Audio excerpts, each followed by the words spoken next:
লাউ ঘন্ট তো আমরা অনেক খাই, চিংড়ি মাছ দিয়ে, মাছের মাথা দিয়ে, কিন্তু আজকে আমি বানাবো নিরামিষ নারকেল কোড়া দিয়ে লাউ ঘন্ট। নমস্কার বন্ধুরা, আমি জলি, তোমাদের সবাইকে স্বাগত জানাই আমার রান্নাঘরে। আমি কড়াইতে তেল গরম করে তাতে জিরে শুকনো লঙ্কা ফোড়ন দিয়ে একটু আদা বাটা দিয়ে দিয়েছি।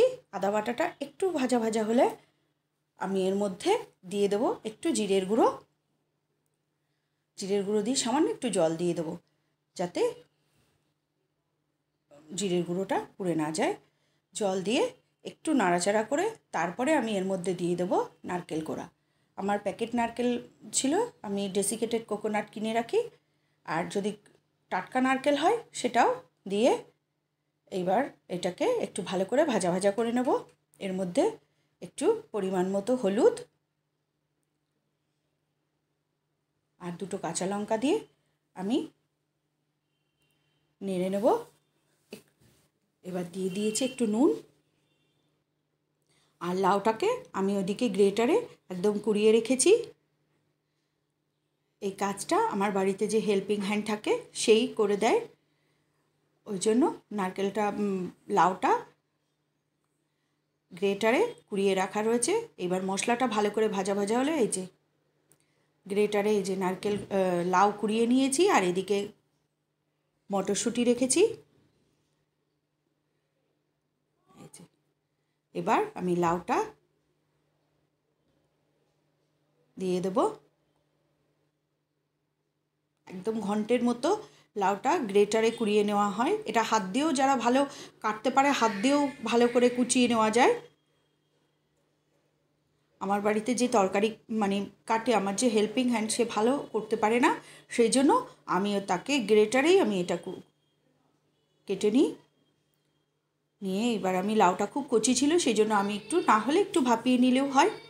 এবার দিয়ে আমি ঢেকে দিয়েছি।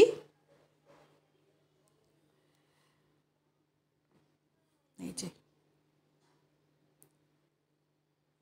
মটরশুঁটি আর লাউ দিয়ে ভালো করে মশলার সঙ্গে মাখিয়ে এটাকে ঢেকে মিডিয়াম টু লো ফ্লেমে করতে হবে। একটু ঢেকে দিলেই লাউটা নরম হয়ে জল বেরিয়ে যাবে। এই যে লাউটা কতটা নরম হয়ে গেছে।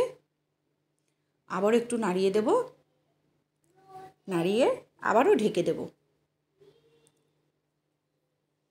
এই যে এবার দেখো লাউটা একদম লাউ থেকে জল বেরিয়েছে, আর আগে আমি নুন দিয়েছি। এবার একটু চিনি দিয়ে দিলাম।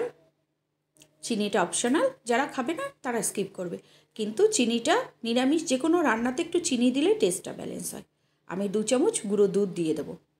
আর লাউয়ের সঙ্গে দুধের একটা ভালো সম্পর্ক আছে।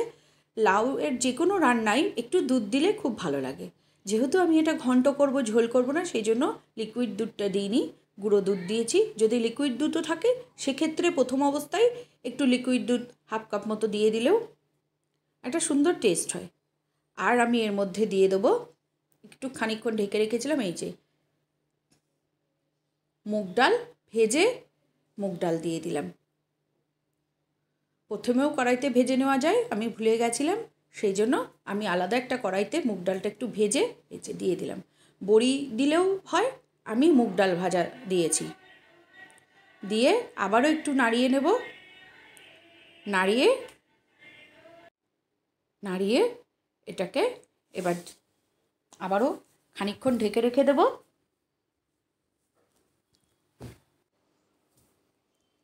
আবারও আমি 5-7 মিনিট ঢেকে রেখেছিলাম। ঢাকনাটা তুলে নাড়িয়ে দেবো। এবার আমার লাউ ঘন্টটা একদম রেডি হয়ে গেছে। আর শীতকালে এই মটরশুঁটি আর নারকেল কোড়া দিয়ে, শীতকালে বলে না, যে কোনো সময় নারকেল কোড়া, মুগ ডাল, বড়ি থাকলে বড়ি দিয়ে এই লাউ ঘন্ট দুর্দান্ত লাগে। আর একটু এই গুঁড়ো দুধ দিয়ে দিলে অসাধারণ টেস্ট হয়। আমার এই নিরামিষ লাউ ঘন্ট কেমন হয়েছে তোমরা জানিও। ভালো লাগলে আমার চ্যানেলটাকে লাইক ও সাবস্ক্রাইব করে আমার পাশে থেকো। আর পুরনো বন্ধুরা যারা আমার পাশে আছো তাদেরকে অসংখ্য ধন্যবাদ আমার পাশে থাকার জন্য। এই যে লাউ ঘন্ট আমার রেডি টু সার্ভ।